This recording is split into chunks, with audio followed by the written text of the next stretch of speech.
Si à chaque fois que tu racontes tes relations, tout tourne autour de ce qu'il t'a fait, tu passes à côté de la partie qui peut vraiment changer ton futur. Et non, ce n'est pas pour te culpabiliser, c'est pour comprendre ce que toi, tu apportes dans une relation sans t'en rendre compte. Bienvenue dans Love Hacks en français.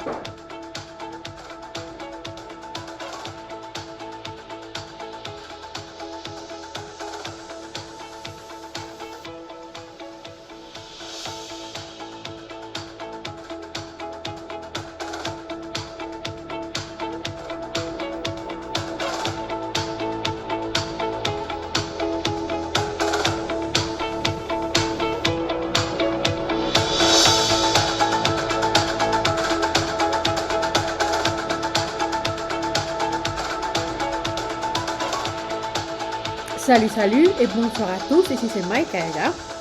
Et aujourd'hui nous allons parler des moments où on se rend compte qu'on finit toujours avec la même histoire, la même fin dans une relation ou des choses qui se répètent constamment.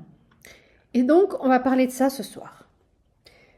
Et la plupart des gens sortent d'une relation en pensant il ne m'a pas donné assez, peut-être, ou elle m'a pas assez prêté attention, ou peut-être que je n'étais même pas prêt pour être dans une relation, ou elle ou il n'était pas prêt pour être dans cette relation, ou il ne pouvait pas me comprendre.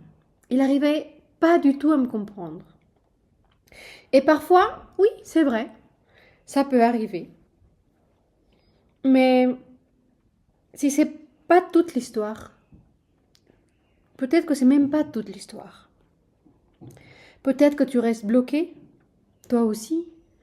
Peut-être qu'il y a des choses que tu n'arrives pas à t'en rendre compte, qui se passent constamment dans ta vie, qui se répètent. Et la vraie question est celle que personne ne veut poser. Qui étais-tu dans cette relation? Ça, c'est une question très importante. Qui étions-nous dans ces relations-là? Pourquoi ces relations ont toujours ce même schéma? Qu'est-ce qu'on a fait pour que ces relations, ou toutes nos relations, aient toujours la même fin, ou le même schéma, ou le même chemin qui se suivent? Peut-être que tu voulais être d'une certaine manière dans cette relation, mais qui pensais-tu vraiment être dans cette relation? Ou qu'est-ce que tu as vraiment fait dans cette relation? Qui étais-tu vraiment dans cette relation? Est-ce que tu parlais ou tu te sentais écouté? Est-ce que tu écoutais l'autre personne? Est-ce que tu parlais quand il y avait quelque chose à dire ou est-ce que tu étais complètement bloqué et tu ne parlais jamais? Tu te taisais, tu disais rien? Est-ce que tu te voyais dans des choses et que tu aimais pas ces choses-là et tu n'as jamais rien dit et tu les ignorais? Est-ce que tu attendais que l'autre devine tes besoins comme s'il avait une boule de cristal? Est-ce que tu lui as expliqué ce que tu aimais? Est-ce que tu lui as dit ce que tu n'aimais pas? Est-ce que tu lui as expliqué les choses qui n'allaient pas ou que tu aimerais améliorer? Ou est-ce que tu n'as rien dit du tout?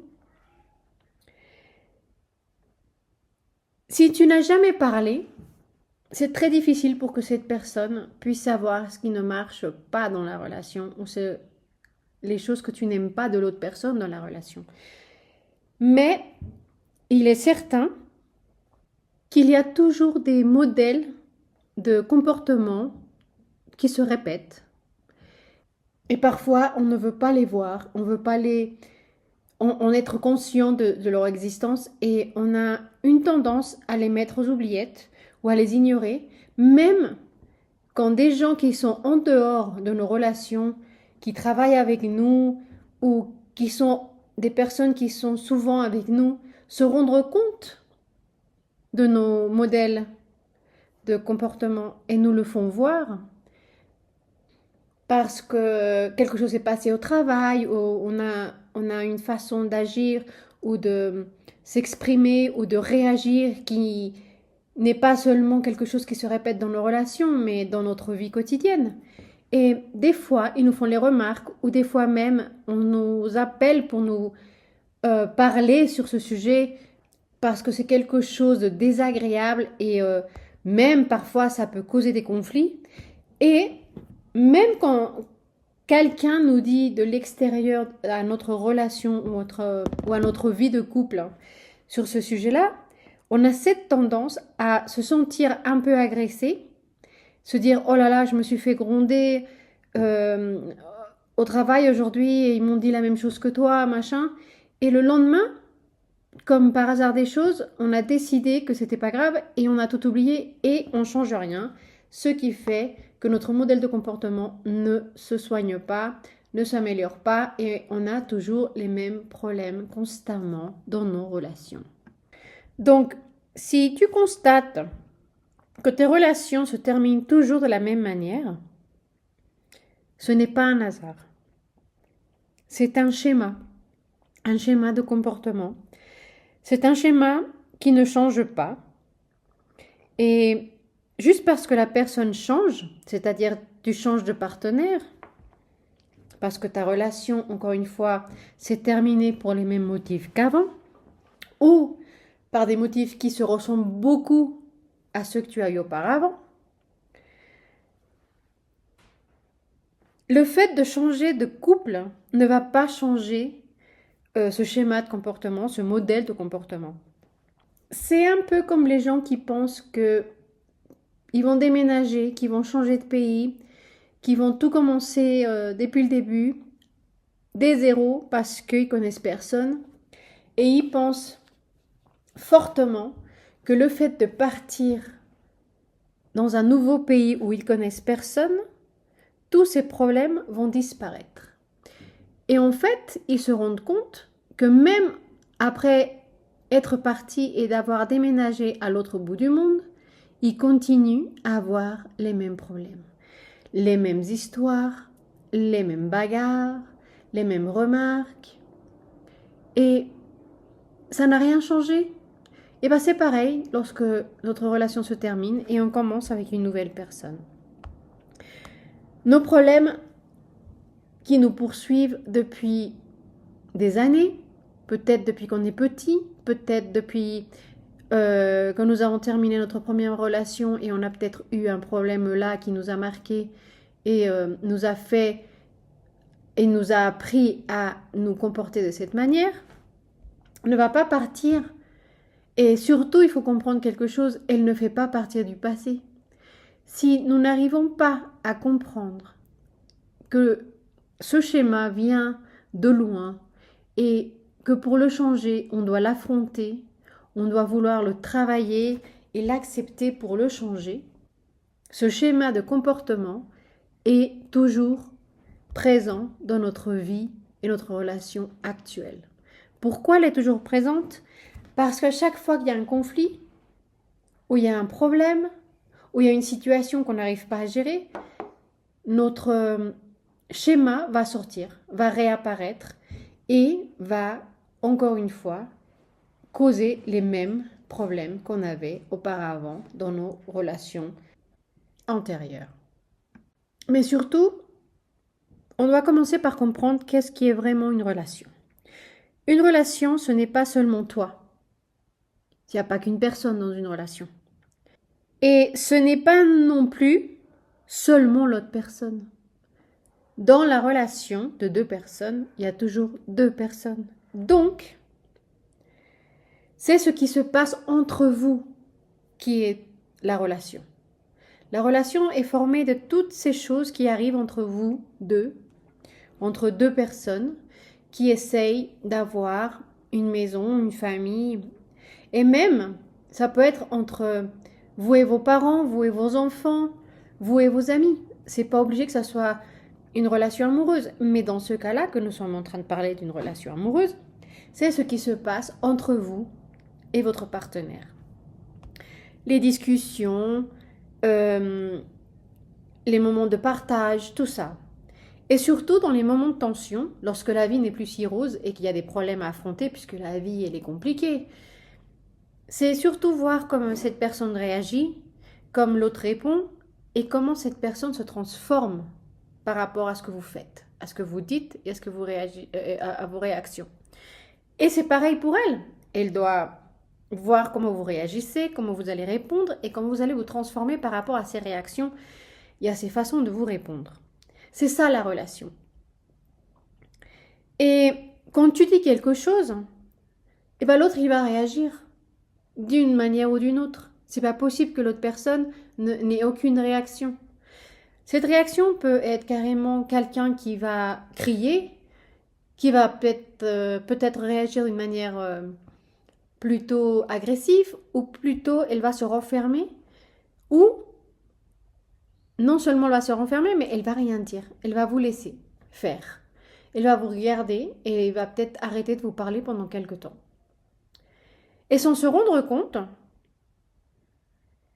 à chaque fois qu'il y a un problème, à chaque fois qu'on a une discussion, à chaque fois qu'il y a une bagarre, vous répétez exactement la même dynamique. Et c'est exactement là la partie qui est difficile à accepter. Tu fais pas que réagir l'autre personne avec tes réactions. Tu participes aussi à créer ces réactions. Tu aides aussi à créer l'autre version de l'autre personne. Et sa façon de réagir aussi est d'une certaine manière programmée par rapport à votre dynamique. Et ça devient comme un cercle vicieux. Et il faut le comprendre. Parce qu'il y a de la responsabilité à prendre dans tout ça. Et ça ne veut pas dire que prendre de la responsabilité par rapport à ses comportements, ses réactions, ses façons de répondre, ses façons de réagir, c'est culpabiliser l'autre. Non, non, non, je ne dis pas ça du tout. C'est reprendre ton pouvoir et surtout être capable d'accepter ce que tu as comme responsabilité dans la relation pour aider l'autre aussi à qu'il arrive à ce point où il pourra aussi prendre, s'il en est capable, bien sûr, responsabilité de ses réactions. Et la vérité est que si nous, on ne travaille pas sur ça et on ne se fait pas responsable des choses et de nos erreurs et des choses qu'on a fait dans notre relation, eh ben, on peut rien changer parce que si c'est toujours la faute de l'autre, eh ben, il n'y a rien qu'on puisse faire puisque l'autre personne, elle va seulement changer si elle a envie de changer. L'autre personne, si elle voit pas le côté où elle a la foirée dans la relation, il n'y a pas moyen de changer quoi que ce soit.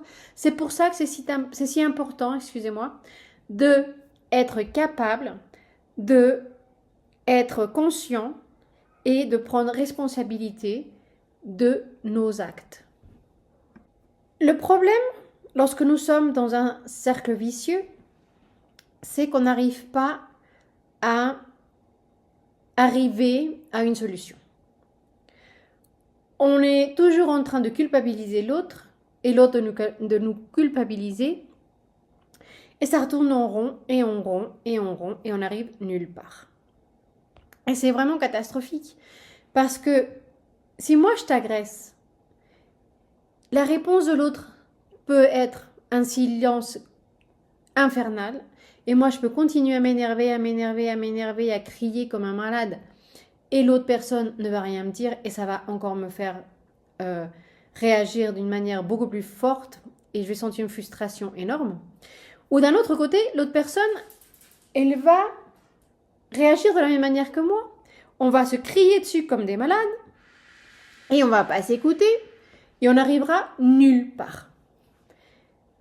Ou on continue à avoir les mêmes discussions, à parler des choses du passé, à parler des choses qu'on a fait auparavant, ou à citer comme exemple les relations de l'autre personne dans le passé, au lieu de trouver des solutions.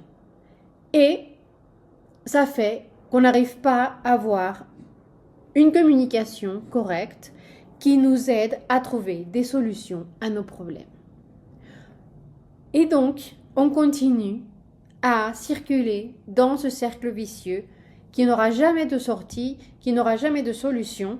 Et donc, à un certain moment, nous allons nous rendre compte qu'on est fatigué et il est très probable qu'à un certain moment, un des deux va décider qu'il en a marre parce que même quand il arrive à raisonner ou essaye de raisonner avec vous, qui avez ce schéma de comportement, et ne voulez pas non plus vous rendre compte de votre schéma qui vous a déjà causé autant de problèmes, l'autre personne, elle va se dire, écoute, j'en ai assez, on n'arrive jamais à rien, on se bagarre constamment, on discute constamment, et tu dis que tu vas changer, moi j'essaye de changer, et il se peut qu'à un certain moment, tout est calme et tout est parfait, mais dès qu'il y a un truc qui cloche, il y a une de tes réactions qui est hors de contrôle et hors de proportion, et on retombe dans la même dynamique. Et moi, franchement, je suis fatiguée, j'en ai marre, j'en peux plus,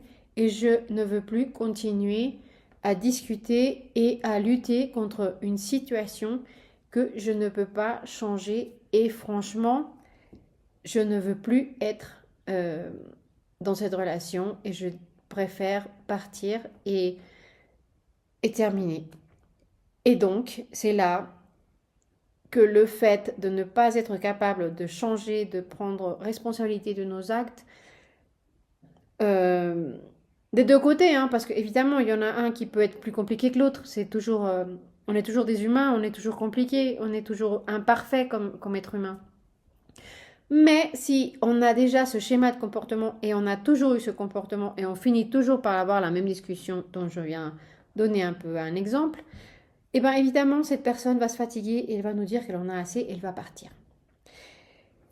Et c'est là où tout se complique.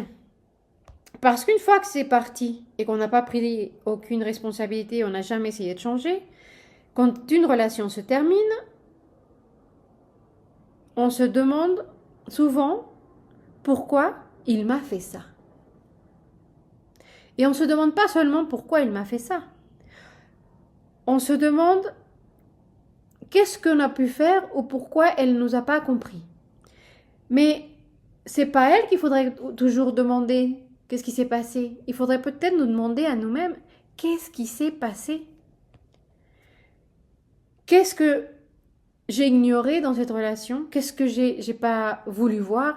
Qu'est-ce que j'ai passé de côté? Qu'est-ce que j'ai décidé qui n'était pas important, même si on me l'a répété 350 fois, même si j'ai décidé que j'allais changer pendant, je sais pas, des mois et que j'ai rien fait? Qu'est-ce que j'ai pas été capable d'accepter ou qu'est-ce que j'ai pas voulu accepter parce que d'une certaine manière, l'accepter, pour moi, ça allait être hyper dur puisque c'était mon ego qui allait être blessé et mon ego est très fort et je préfère pas le blesser. Ou lui accepter que j'avais tort était une façon pour moi de croire que euh, le fait d'avoir raison allait la faire ou allait le faire se sentir supérieur et donc j'étais pas prêt à tolérer une chose pareille. Ou peut-être on se demande, on pourrait se demander surtout, mais qu'est-ce que j'aurais pu faire différemment aujourd'hui? Est-ce qu'il y a quelque chose que je pourrais changer pour éviter que mes relations terminent toujours de la même manière parce qu'on ne veut pas se rendre compte de ce qui se passe? Des fois, c'est très facile d'ignorer qu'est-ce qui se passe dans notre relation, mais c'est dur à ignorer qu'on a toujours le même final. Qu'on a toujours le même modèle de relation, qu'on a toujours les mêmes problèmes dans ces relations, et on décide que c'est mieux de les ignorer. Et même en se posant ces questions-là, des fois on se dit, mais non, c'est pas moi, c'est l'autre. Mais il faut être honnête avec soi-même. Il est vrai qu'il est très probable que l'autre personne ait eu ces choses, des choses qu'on n'a pas aimées, des choses que nous n'avons pas tolérées, puisque, comme un être humain, on a toujours un côté qu'on adore et un côté qu'on déteste. On a toujours des réactions qu'on va aimer, on a toujours des réactions qu'on ne va pas aimer. On ne va jamais trouver notre partenaire de rêve, celui-là qui est parfait ou parfaite, ça n'existe pas. Donc, il y aura toujours des choses qu'on ne va pas aimer de l'autre personne. Mais, il y a des fois, même si on ne les aime pas, on est conscient qu'on peut vivre avec, parce qu'on accepte la personne telle qu'elle est, avec ses bonnes choses, avec ses mauvaises choses, avec ses qualités, avec ses défauts.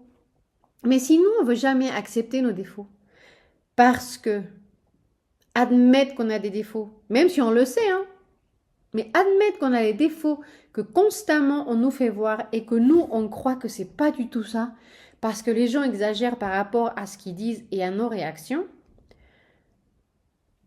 eh bien évidemment, on va pas grandir et on va pas réussir à avoir une meilleure relation. Donc, il faut arrêter d'ignorer ce que les gens nous disent.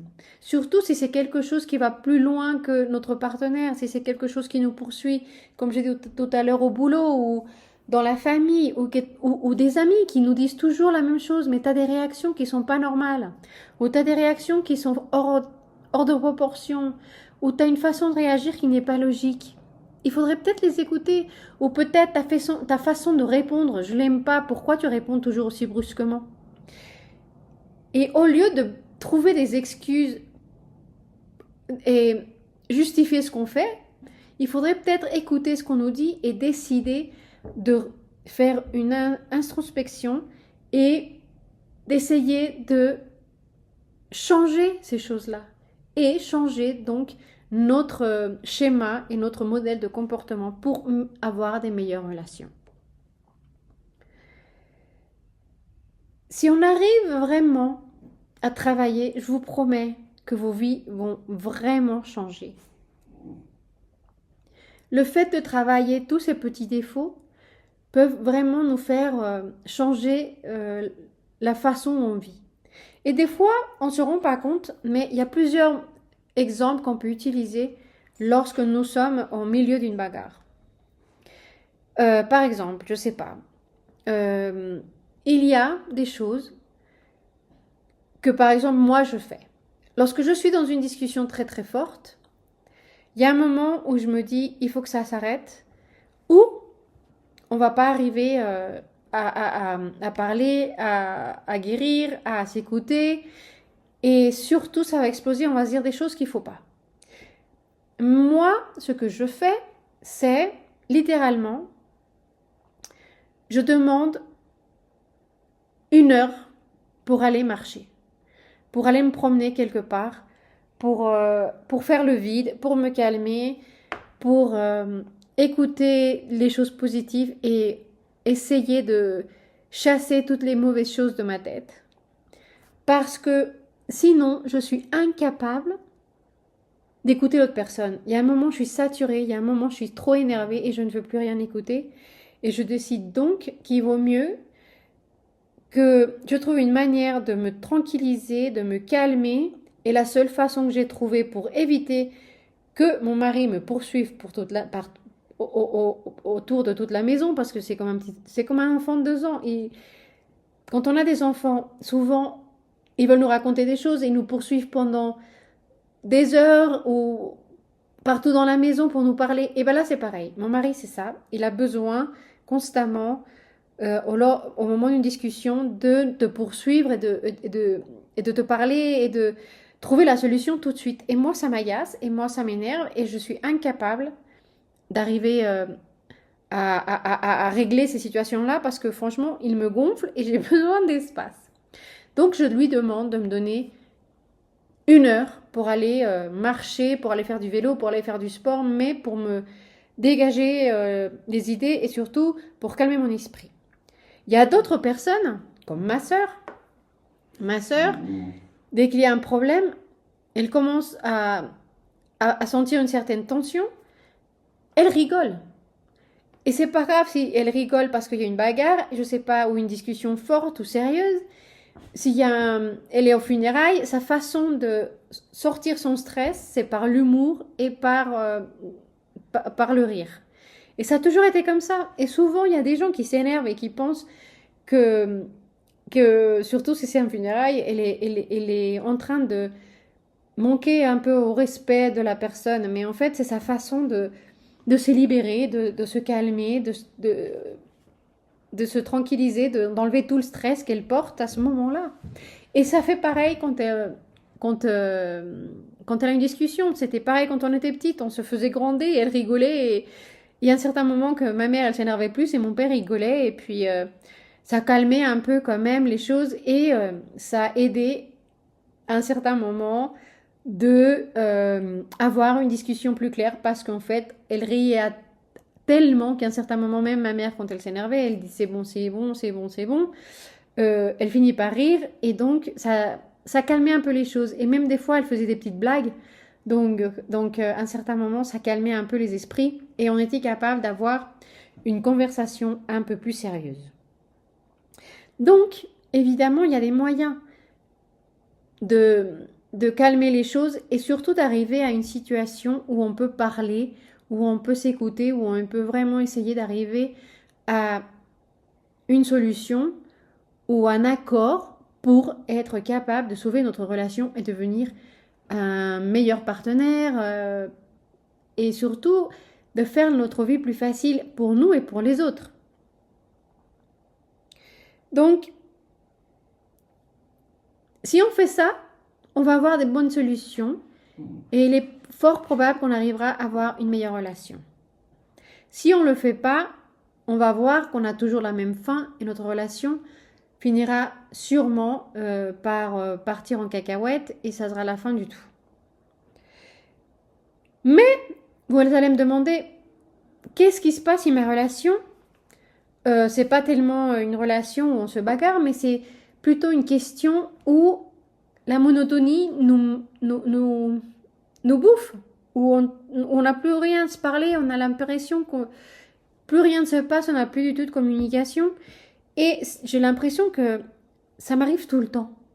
Que j'arrive à un certain moment dans une relation où tout devient monotone, je m'ennuie et je trouve que ça y est, il faut que je parte parce que je m'ennuie, il n'y a rien d'autre à faire.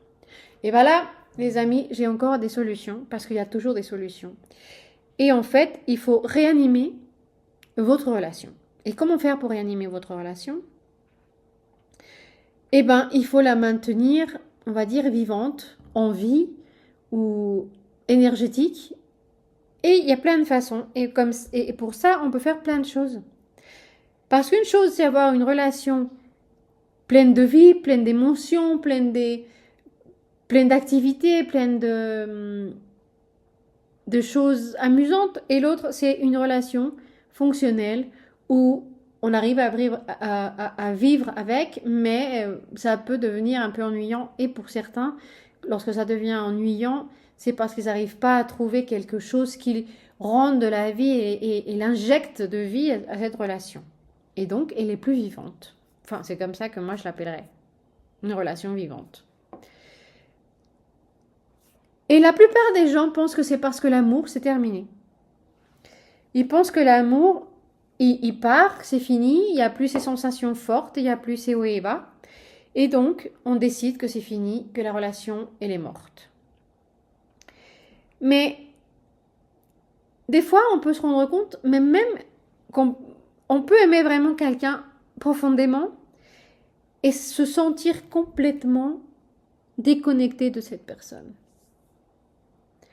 Et c'est parce que des fois, on est vraiment dans cette situation où on ne sait plus comment avoir des conversations avec notre partenaire, où on sent qu'on n'a plus rien à se dire, ou que notre vie est tellement monotone qu'on s'ennuie et on n'a plus rien à partager. Et en fait, on peut toujours trouver des choses à partager en faisant des activités différentes et nous injecter d'énergie les uns aux autres, même si on est en famille. Et surtout, si on n'est que deux ou que nos enfants sont partis et on n'est plus que tous les deux en couple, on peut trouver des façons à injecter notre relation. Et pour le faire, il faut recommencer un peu à avoir cette curiosité qu'on avait au début de notre relation par rapport à notre partenaire.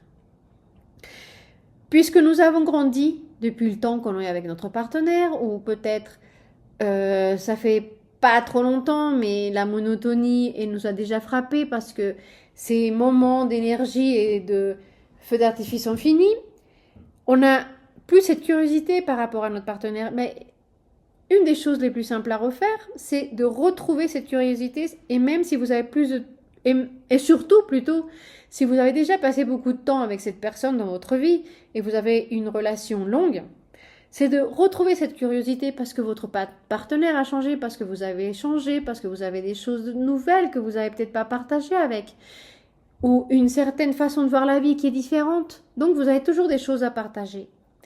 Et si vous trouvez des activités à faire, moi, je suis grosse fan de trouver des activités à l'extérieur. J'adore sortir, faire de l'escalade, faire du hiking. J'adore tout ça. Faire de la balade en montagne, j'adore. Moi, je trouve que c'est super. Et j'adore toutes les choses qui sont un peu addictes à l'adrénaline. Et donc, ce que nous faisons, mon mari et moi, c'est trouver des activités qui nous poussent l'un à l'autre à faire des choses qu'on faisait peut-être pas avant ou qui sont un peu un challenge pour nous d'arriver à les faire. Par exemple, lui, il a peur des hauteurs et donc il avait décidé de essayer de l'escalade. Et ça a été assez drôle parce qu'il était coincé à un certain moment à 3 mètres du sol. Il ne pouvait plus descendre parce qu'il a eu la bonne idée de regarder vers le bas. Et évidemment, il a eu le vertige et il ne pouvait plus bouger. Il n'arrêtait pas de crier, il arrêtait pas de crier et de demander à l'aide et il me demandait de l'aider, d'aller le chercher, mais je ne pouvais pas parce que moi, j'étais sa sécurité, donc je ne pouvais pas faire grand-chose. Et je lui disais, mais laisse-toi aller, laisse-toi tomber, moi je te tiens, il n'y a pas de souci, il va rien t'arriver. Et il voulait pas lâcher, il n'y avait pas moyen. Jusqu'au moment où je lui dis, bon écoute, calme-toi, essaye de respirer, il va rien se passer, je te tiens, il y a pas de souci, mais essaye de trouver un moyen pour te calmer et essayer de descendre. Ou de te lâcher et moi je te retiens, il n'y a pas de souci. Bon, à la fin, il a décidé qu'il allait redescendre de la même manière qu'il était monté et qu'il allait arriver au sol sans problème. Évidemment, il était tellement fatigué après être là coincé pendant 10 minutes, 20 minutes, que même en essayant de descendre, il a fini par lâcher et s'est rendu compte qu'il était en sécurité, qu'il ne s'était rien passé. Mais ça nous a connectés d'une certaine manière parce qu'il a quand même eu un moment de vulnérabilité que même si moi je connaissais déjà, j'ai trouvé mignon parce que il avait vraiment eu très très peur de tomber ou des hauteurs. Il était coincé, il est resté coincé et j'ai trouvé ça mignon et à la fin, je l'ai bien taquiné et on a passé un très bon moment. Donc à ces moments-là, on se rend compte qu'on commence à reconnecter avec cette personne. Par contre, lui, il n'aime pas trop les choses adrénaline, mais il les essaye parce qu'il sait que j'aime bien. Et lui, il adore les choses de cuisine, apprendre à cuisiner des nouvelles choses. Et moi, franchement, la cuisine et moi, on ne fait pas deux. Donc, quand il veut aller prendre des cours de cuisine, je vais avec. Et à ce moment-là, c'est lui qui arrive à faire tout d'une manière correcte. Et moi, c'est pas trop mon truc. Donc, lui, c'est son tour à lui de me taquiner. Ou des fois, on fait des activités tous les deux où on est incapable de savoir si on va arriver à la faire parce qu'on ne l'a jamais fait. Et on essaye de faire des activités où l'un ou l'autre sommes complètement nouveaux à cette expérience. Et comme ça, de cette manière-là, on arrive aussi à connecter de certaines manières que nous, on avait peut-être oublié ou peut-être que nous n'avons pas connu avant parce qu'on n'avait jamais vu ce côté vulnérable de la personne ou ce côté héroïque ou ce côté artiste de cette personne. Donc c'est pour ça que je vous conseille de faire des activités avec votre partenaire pour trouver une solution de connexion et de maintenir votre vitalité dans votre couple. Vous cherchez des conversations vraies sur l'amour, les relations et tout ce qu'on n'ose pas dire. Écoutez Love Hacks, un podcast sincère et sans filtre, disponible en français, anglais, espagnol et portugais. Retrouvez-le sur votre plateforme de podcast préférée. Avoir aussi des activités où vous avez, ou peut-être pas des activités en dehors, mais à l'intérieur, où vous pouvez faire des jeux entre amis ou des choses avec des amis qui vous font partager avec votre partenaire en faisant des jeux d'équipe ou des choses comme ça qui vont aussi vous aider à connecter des nouvelles manières et injecter votre relation et votre vitalité. Et vous allez vous rendre compte que quand on commence à changer ces petits détails et à commencer à devenir curieux, à jouer encore avec notre partenaire ou à recommencer les jeux qu'on faisait avant, même si c'est d'une façon différente, et avoir des nouvelles expériences, on devient d'une certaine manière plus complice et toutes nos relations commencent à changer et à se sentir beaucoup plus légères. Et c'est normal parce qu'on se sent plus stressé, on ne sent pas plus ce moment où on disait oh là là il va arriver, on n'a plus rien à parler, notre relation elle est finie, elle est morte, on n'a plus rien, il y a rien qui nous connecte. Et en fait, rien que le fait de se rendre compte que notre relation commence à changer et qu'on commence à avoir encore une complicité, tout ce stress part et on commence encore une fois à avoir une relation qui est beaucoup plus cordiale, plus conviviale, beaucoup plus saine et beaucoup plus agréable à vivre. Et surtout, on évite aussi devenir totalement prévisible dans la relation parce qu'il y aura toujours des choses nouvelles à connaître de notre partenaire au moment de réaliser ces activités et de passer des bons moments ensemble et pas seulement de rester assis à la maison à regarder la télé. Il y a des fois aussi, regarder la télé, ça peut être marrant, on peut voir des films d'horreur même si on n'aime pas ça, ou il y a plein de choses en fait qu'on peut faire pour améliorer notre relation et recommencer à avoir quelque chose d'agréable, de sain et d'intime aussi. Parce que une fois qu'on commence à reconnecter notre intimité, elle revient et devient plus forte.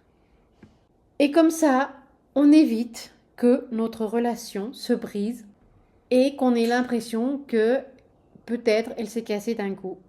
Ou on est conscient que notre relation a commencé à se briser très lentement. Parce que quelque chose est clair pour moi, c'est que les relations, elles ne se brisent pas d'un coup. Elles commencent à s'éteindre lentement.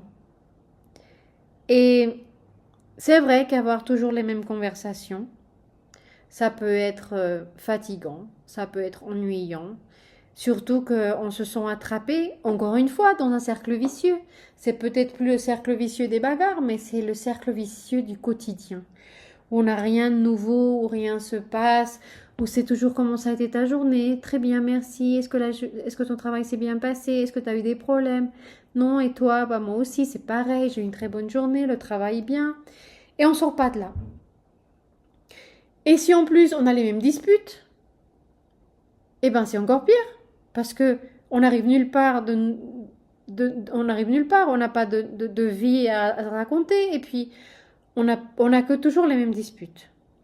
Et si en plus on a toujours les mêmes réactions aux disputes, eh ben ce cercle vicieux, il devient énorme, ça devient complètement d'horrible, ça devient un cauchemar et on n'a vraiment plus rien à faire et on ne veut surtout plus être dans cette relation, on a envie de partir en courant. Alors, laisse-moi te poser une question. Quand est-ce que tu as vraiment ri dans ta relation avec ton partenaire? Pas un sourire. Vraiment rire. Avoir vraiment des éclats de rire avec ton partenaire. Parce que je pense que lorsque le rire disparaît, les bons moments disparaissent, les fous rires disparaissent, quelque chose est déjà en train de s'éteindre dans cette relation. Pour moi, rigoler, avoir du bon moment, avoir des moments d'intensité, des moments de rire, des moments de fou rire, de moments de jeu, dans ma relation sont très importants parce que j'ai l'impression qu'on reconnecte, j'ai l'impression qu'on arrive à parler, on arrive à s'écouter, on arrive à passer des moments agréables et notre relation se remplit de bonnes choses. Mais quand ça disparaît, j'ai l'impression que les gens n'ont plus envie d'être ensemble, puisqu'ils s'amusent plus ensemble, ils passent plus de bons moments ensemble. Et il faut trouver et créer cette flexibilité, ce jeu. Et la flexibilité permet aussi de changer, parce que lorsqu'on rigole, on est flexible. Lorsqu'on rit, on est flexible. Lorsqu'on est en bonne humeur, de bonne humeur parce qu'on a passé un bon moment, on est flexible. C'est plus facile de trouver des accords lorsqu'on est heureux, lorsqu'on rigole, que lorsqu'on est rigide et lorsqu'on est énervé, lorsqu'on n'a plus envie de changer. Sans ça, je pense que ça devient très compliqué à continuer, puisque on est tellement pris dans notre boîte qu'on voit plus que les 4 côtés de cette boîte. On voit plus ce qu'il y a dehors de cette boîte. On voit plus les sorties. Et lorsqu'on rigole, on peut faire tomber ces murs. On peut faire tomber les côtés de cette boîte, puisqu'on devient, comme je disais tout à l'heure, beaucoup plus flexible, beaucoup plus facile à trouver d'autres solutions, d'autres moyens, et on ouvre notre esprit, donc tout devient beaucoup plus léger et beaucoup plus facile. La vérité de tout ça, c'est que tu n'es pas la même personne que tu étais avant avec chaque partenaire. Chaque partenaire a une version différente de toi. Chaque partenaire va te voir d'une manière différente.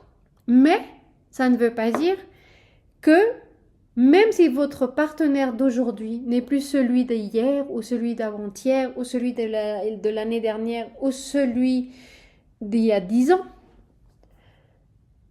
peut toujours avoir un côté de vous qui n'a pas changé dans les relations d'avant. Et qu'est-ce que je veux dire par là?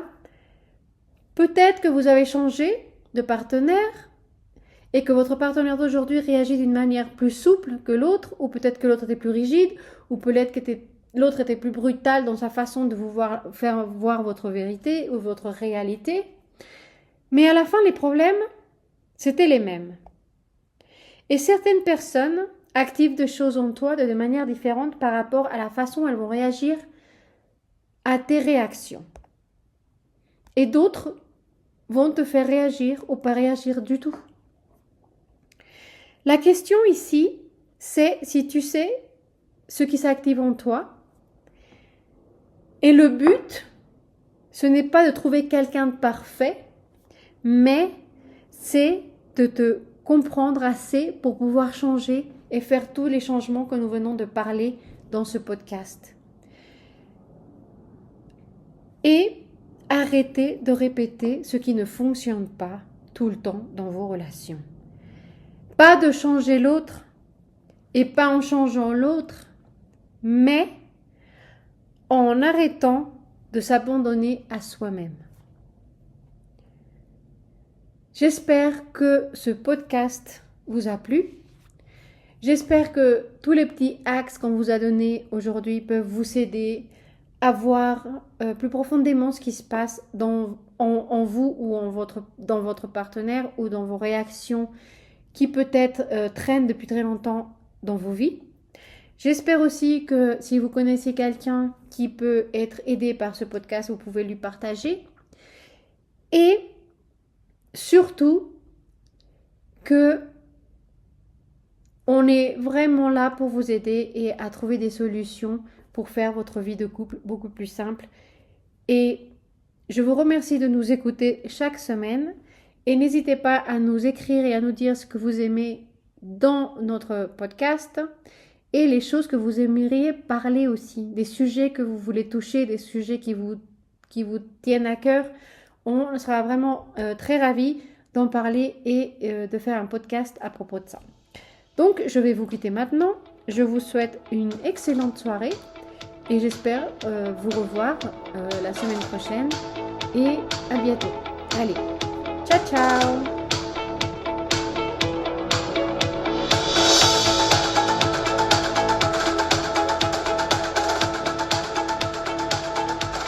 Si cet épisode t'a touché, laisse un like, abonne-toi et dis-nous ce que tu penses dans les commentaires.